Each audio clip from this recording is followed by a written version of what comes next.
ang gintong baka. Ika-32 kabanata. Nang mainip ang mga tao sa tagal ni Moises na bumaba ng bundok, nagtipon sila kay Aaron at sinabi, "Igawa mo kami ng Diyos na mangunguna sa amin, dahil hindi natin alam kung ano na ang nangyari kay Moises na naglabas sa atin sa Ehipto." Sumagot si Aaron, "Kunin niyo ang mga hikaw na ginto na suot ng mga asawa at anak ninyo, at dalhin ninyo sa akin."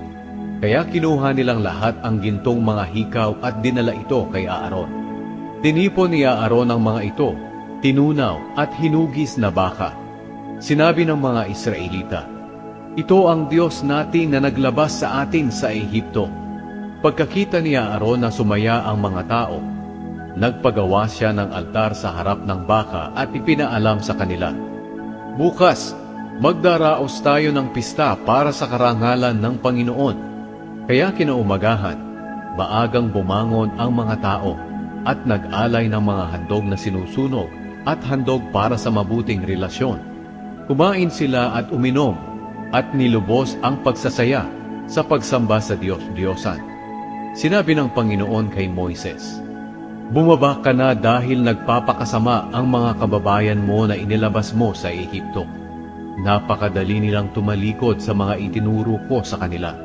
Gumawa sila ng Diyos-Diyosang baka at sinamba nila ito. Naghandog ang mga Israelita sa Diyos-Diyosang ito at sinabi, "Ito ang Diyos natin na naglabas sa atin sa Ehipto." At sinabi pa ng Panginoon kay Moises, "Nakita ko kung gaano katigas ang ulo ng mga taong ito. Kaya pabayaan mong lipulin ko sila ng matindi kong galit. Ikaw na lang at ang mga angkan mo ang gagawin kong dakilang bansa." Pero nagmakaawa si Moises sa Panginoon na kaniyang Diyos.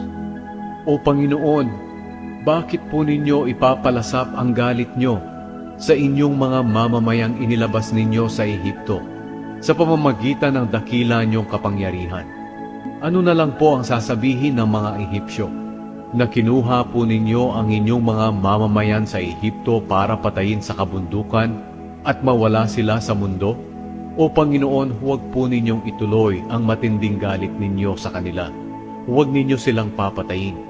Alalahanin po ninyo ang ipinangako niyo sa inyong lingkod na sina Abraham, Isaac at Jacob, na pararamihin ninyo ang lahi nila na kasindami ng bituin sa langit, at ibibigay ninyo sa lahi nila ang lahat ng lupaing ipinangako ninyo sa kanila, at magiging kanila ito magpakailanman. Kaya hindi na itinuloy ng Panginoon ang plano niyang pagpatay sa kanyang mga mamamayan. Bumaba si Moises ng bundok, nadala ang 2 malalapad na batong sinulatan ng mga utos ng Diyos. Nakasulat ang mga utos sa harap at likod ng bato. Ang Diyos mismo ang gumawa at sumulat nito. Nang marinig ni Josue ang kaguluhan ng mga tao, sinabi niya kay Moises, "Parang may ingay ng digmaan sa kampo." Sumagot si Moises, "Hindi ingay ng digmaan ang naririnig ko, kundi ingay ng mga awitan." Nang malapit na si Moises sa kampo, nakita niya ang Diyos-Diyosang baka at ang pagsasayaw ng mga tao. Kaya nagalit siya ng matindi. Inihagis niya sa paanan ng bundok ang malalapad na bato na dala niya at nabiyak ang mga ito.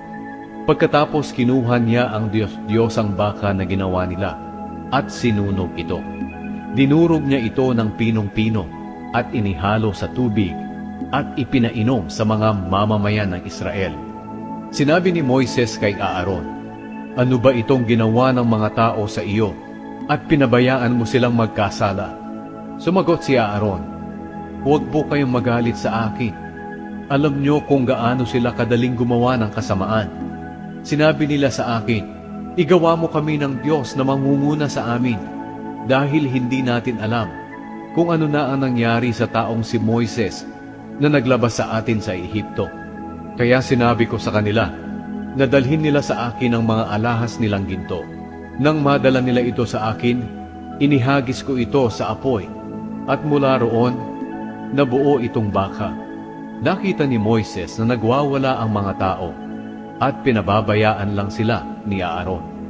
Dahil dito naging katawa-tawa sila sa mga kaaway nila sa palibot. Kaya tumayo si Moises sa pintuan ng kampo at sumigaw, "Sino man sa inyo na pumapanig sa Panginoon, lumapit sa akin." At nagtipon sa kanya ang lahat ng mga Levita. Sinabi ni Moises sa kanila, "Sinasabi ng Panginoon, ang Diyos ng Israel, na isukbit ng bawat isa sa inyo ang mga espada ninyo. Libutin ninyo ang buong kampo, at patayin ninyo ang masasamang taong ito, kahit na kapatid pa ninyo, kaibigan o kapitbahay." Sinunod ng mga Levita ang iniutos sa kanila ni Moises, at ng araw na iyon, 3,000 ang taong namatay. Sinabi ni Moises sa mga Levita, "Ibinukod kayo ng Panginoon sa araw na ito, dahil pinagpapatay ninyo kahit mga anak ninyo at mga kapatid.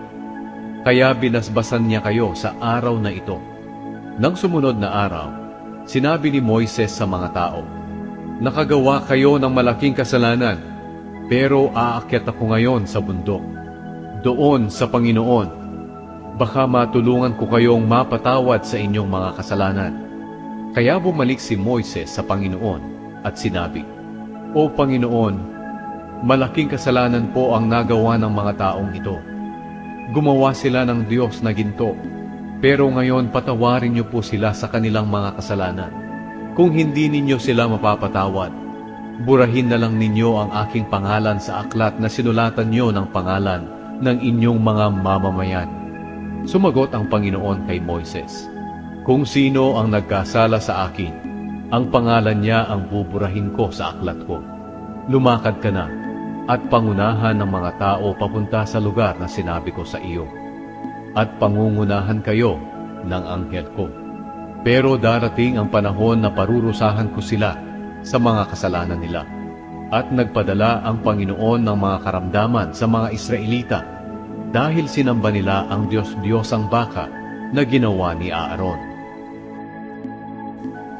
33 Kabanata.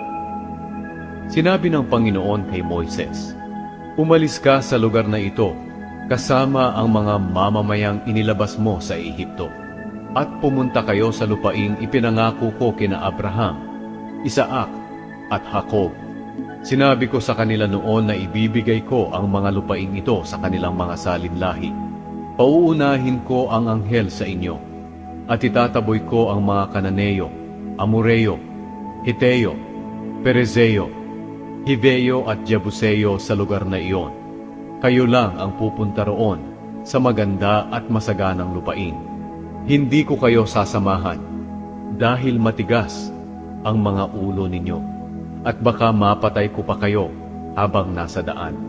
Nang marinig ng mga tao ang masasakit na salitang ito, labis silang nalungkot at hindi nila isinuot ang kanilang mga alahas, sapagkat iniutos ng Panginoon kay Moises na sabihin ito sa mga Israelita, "Napakatigas ng ulo ninyo. Kung sasamahan ko kayo, kahit nasa sandaling panahon lang, baka mapatay ko pa kayo. Ngayon, hubarin ninyo ang mga alahas ninyo hanggang sa makapagdesisyon ako kung ano ang gagawin ko sa inyo." Kaya hinubad ng mga Israelita ang mga alahas nila roon sa bundok ng Horeb.